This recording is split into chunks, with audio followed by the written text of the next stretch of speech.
ನಮಸ್ಕಾರ ವೀಕ್ಷಕರೇ, ಸವಾಲ್ ಟಿವಿಗೆ ಸ್ವಾಗತ. ನಾನು ಶ್ರುತಿ. ಇಂದಿನ ವಿಷಯ ಪರಶುರಾಮ. ಪರಶುರಾಮನು ಹಿಂದೂ ಧರ್ಮದ ಪ್ರಮುಖ ದೇವಾವತಾರಗಳಲ್ಲಿ ಒಬ್ಬನು. ವಿಷ್ಣುವಿನ 6ನೇ ಅವತಾರನೆಂದು ಪರಿಗಣಿಸಲಾಗುತ್ತದೆ.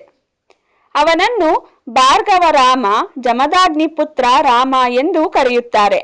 ಪರಶುರಾಮನು ಶೌರ್ಯ, ಶಿಸ್ತು ಮತ್ತು ಧರ್ಮದ ಸಂಕೇತವಾಗಿದ್ದಾನೆ. ಶಿವನಿಂದ ಪಡೆದ ಕೊಡಲಿ ಹಿಡಿದು ಧರ್ಮ ಸಂರಕ್ಷಣೆಗಾಗಿ ಕ್ಷತ್ರಿಯರ ದುರಹಂಕಾರವನ್ನು ಮರ್ದಿಸಿದ ಚಿರಂಜೀವಿ. ತ್ರೇತಾಯುಗದಲ್ಲಿ ಜನಿಸಿದ ಇವರು ಶಿವನ ಶಿಷ್ಯರಾಗಿ ಯುದ್ಧ ಕಲೆಗಳಲ್ಲಿ ನಿಪುಣರಾಗಿದ್ದರು ಮತ್ತು ರಾಮಾಯಣ ಮಹಾಭಾರತಗಳಲ್ಲಿ ಪ್ರಮುಖ ಪಾತ್ರ ವಹಿಸಿದರು. ಪರಶುರಾಮನ ತಂದೆ ಮಹರ್ಷಿ ಜಮದಗ್ನಿ, ತಾಯಿ ರೇಣುಕಾ. ಬಾಲ್ಯದಿಂದಲೇ ಅವನು ತಪಸ್ಸು, ವಿದ್ಯೆ ಮತ್ತು ಶಸ್ತ್ರಾಸ್ತ್ರಗಳಲ್ಲಿ ಅಪಾರ ಆಸಕ್ತಿ ಹೊಂದಿದ್ದನು. ಶಿವನಿಗೆ ತಪಸ್ಸು ಮಾಡಿ ಅವನಿಂದ ಪರಶು ಎಂಬ ಶಾಸ್ತ್ರವನ್ನು ಪಡೆದನು. ಅದರಿಂದಲೇ ಅವನಿಗೆ ಪರಶುರಾಮ ಎಂಬ ಹೆಸರು ಬಂದಿದೆ.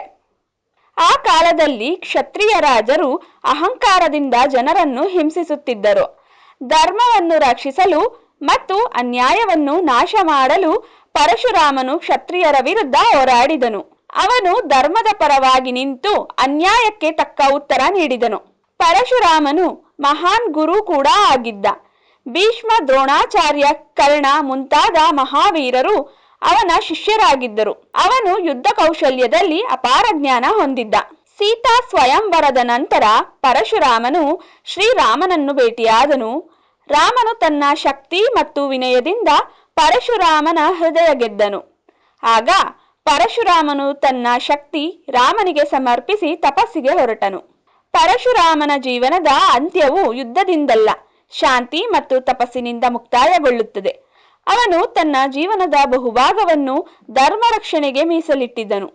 ಅನ್ಯಾಯ, ಅಹಂಕಾರ ಮತ್ತು ಅಧರ್ಮವನ್ನು ನಾಶ ಮಾಡಿದ ನಂತರ ಅವನ ಮನಸ್ಸು ಶಾಂತಿಯತ್ತ ತಿರುಗಿತ್ತು. ಹೀಗೆ ಹೆಚ್ಚಿನ ವಿಡಿಯೋಗಳಿಗಾಗಿ ಸವಾಲ್ ಟಿವಿಯನ್ನು ಸಬ್ಸ್ಕ್ರೈಬ್ ಮಾಡಿ. ಈ ವಿಡಿಯೋ ಇಷ್ಟವಾಗಿದ್ದಲ್ಲಿ ಲೈಕ್ ಮಾಡಿ, ಶೇರ್ ಮಾಡಿ.